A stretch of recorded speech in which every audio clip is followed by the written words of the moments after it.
chefe da milícia de Belford Roxo, é preso em São Pedro da Aldeia. Segundo a polícia, ele controlava os negócios ilegais à distância em uma casa de luxo. Ai, eu adoro ver casa de luxo, deixa eu ver. Jefferson Damásio Luquete, conhecido como Kim, foi surpreendido pelos policiais em uma casa em São Pedro da Aldeia, na região dos Lagos. Segundo a polícia, ele é apontado como chefe de uma milícia em Belford Roxo, na Baixada Fluminense. De acordo com as investigações, o miliciano resolveu montar a sua base e comandar de forma remota o grupo criminoso. Os agentes informaram que ele teria deixado a Baixada após sentir-se acuado por conta de operações feitas na região em que ele controlava e buscou se esconder em outro local. Mesmo distante, Jefferson comandava o grupo com cobranças ilegais a moradores, comerciantes e prestadores de serviço de forma violenta. Foram cumpridos 2 mandados de prisão preventiva contra ele. A ação foi coordenada pelos policiais da Draco, com o apoio dos agentes do batalhão de Belford Roxo. Bota só ali, faltou uma dignidade. A polícia é braba. Olha só, tá falando alguma coisa ali? Doutor Álvaro tá com a gente? Doutor Álvaro, o moço tava, cadê já? O moço ainda tava com a box branca. Doutor Álvaro, tu tem cara só de bonzinho, doutor Álvaro. O cara tava em São Pedro da Aldeia, tranquilidade, região dos Lagos. Imagina, os caras da Draco chegam, não deu nem tempo, tá com a box branca, né? A cueca, não falo cueca não. É o Capitão Cueca lá, comandando tudo de longe. Aí, ó, tô fazendo nada não. Quem vai ao vivo agora conversar com o doutor Álvaro Oliveira da Draco é Jackson Silva mais uma vez. Jack, boa tarde. Olá, Isabelle Benito, boa tarde mais uma vez. Luquete não tinha só a casa de luxo não, Isabelle Benito. Mostra Pedro Mota, olha só, essa moto avaliada em pelo menos 20 mil reais. Eu particularmente, 20 mil reais para mim é muita coisa. Mas não parou por aí. Mostra Pedro Mota um carro também. Na garagem dessa casa de luxo. Volta para mim, Pedro Mota. Doutor Álvaro está aqui, Álvaro Gomes. Doutor, muito obrigado pela sua participação. A gente notou que a casa de luxo realmente é bem diferente das demais casas da região. Casas humildes, né? Então, um miliciano que explorava a população dali, de Belford Roxo, o comércio também, e vivia numa luxúria toda, né? Boa tarde, Jax. Exatamente. Eles começaram a se sentir ali acuados com um grande número de ações que vem a Draco fazendo, a 54DP que também nos apoiou, e o 39º Batalhão.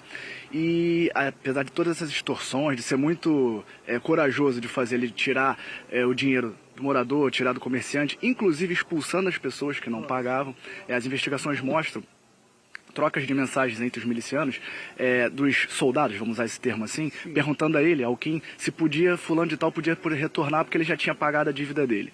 Então ele realmente tinha esse ethos aí de se sentir o dono do local de fato, né? Não só do local, mas da propriedade alheia.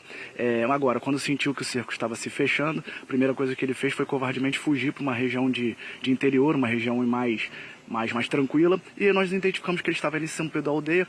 Esses veículos, como você bem disse, obviamente são provenientes do crime, porque ele não tem nenhuma ocupação lícita, tampouco qualquer familiar próximo que pudesse justificar. Então esses veículos foram trazidos, vai ser representado junto aí ao Poder Judiciário o perdimento para que eles passem a ser utilizados em favor das forças de segurança, da Polícia Civil, né? E assim como nós desejamos destruir completamente essa organização criminosa para que as pessoas possam ter mais paz, né, e o fim dessas cobranças. Belford Roxo agradece, Isabelle Benito. Doutor Álvaro, sabe o que eu tô vendo aqui? Pelas câmeras de segurança, eles viram vocês chegando, né? Só que praticamente você não tem como ali, porque uma coisa é você ver o cerco fechando na sua localidade, que eles não querem sair do reduto deles, porque eles também não têm amigo não tem funcionário não. Ali eles estão doidos para dar um bote no outro. Ele arrisca saindo do local dele para não ser preso pela Draco, porém, né? Ele tá ali de longe, comandando por enquanto, só que facilita o outro lado. Se a polícia faz uma coisa é investigação, outra coisa é inteligência. Isso é um trabalho de inteligência, monitoramento.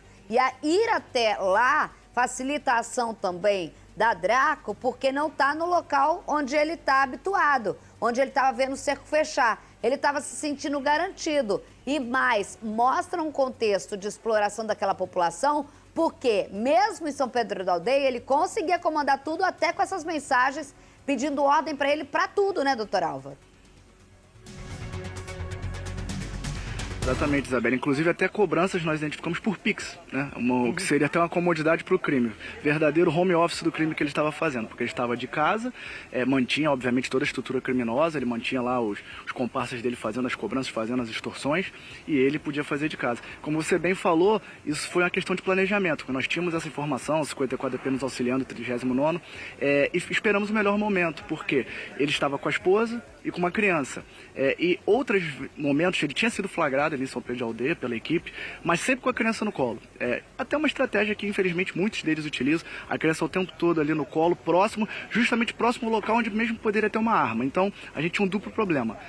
Obviamente a integridade da criança, que seria a prioridade total, e ele mesmo, ao, de repente, passar a criança para a mãe, tentar algum tipo de reação e colocar a vida dos policiais em risco. Por conta disso, nós esperamos, como é a nossa doutrina de sempre, o melhor momento para evitar ao máximo a ocorrência de efeitos colaterais, danos colaterais. Fizemos isso aí no interior da casa, como tínhamos a certeza que ele já havia ingressado, e a ação foi bem, como você bem salientou, acabamos pegando ele ali totalmente desprevenido. Desprevenido, muito bem desprevenido. Agora, doutor, bater papo com vocês, para mim, é sempre, eu acho tão interessante isso. Muitas vezes me perguntam assim, cara, mas como a polícia não veio aqui? Eu falo, gente, às vezes a polícia está ali ao lado do cara. Mas a polícia, ela tem uma responsabilidade. O doutor Álvaro hoje trouxe. Ele estava sendo monitorado. O tempo todo, quando ele saía, ele colocava a criança no colo.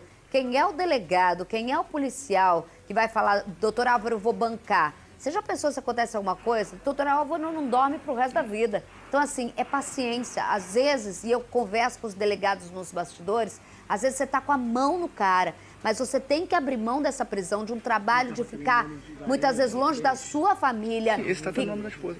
Arriscando também a esposa, como disse. Às vezes, doutor Álvaro, as pessoas não sabem que às vezes os policiais deixam as próprias famílias, ficam em locais como São Pedro da Aldeia, outros locais. São Pedro da Aldeia é lugar até para ficar monitorando, para ter o passo certo e mais, tomar uma decisão de que o cara poderia trocar tiro dentro de um local onde tem criança e coisa. Então, chegar e botar a decisão. Esse bastidor as pessoas não sabem. Por isso, parabéns pela prisão. Aí ele deu até doutor, Jackson, doutor Álvaro até deixou ele colocar uma camiseta, uma bermuda para sair de casa, né? São Pedro tá fazendo um pouco de frio, né?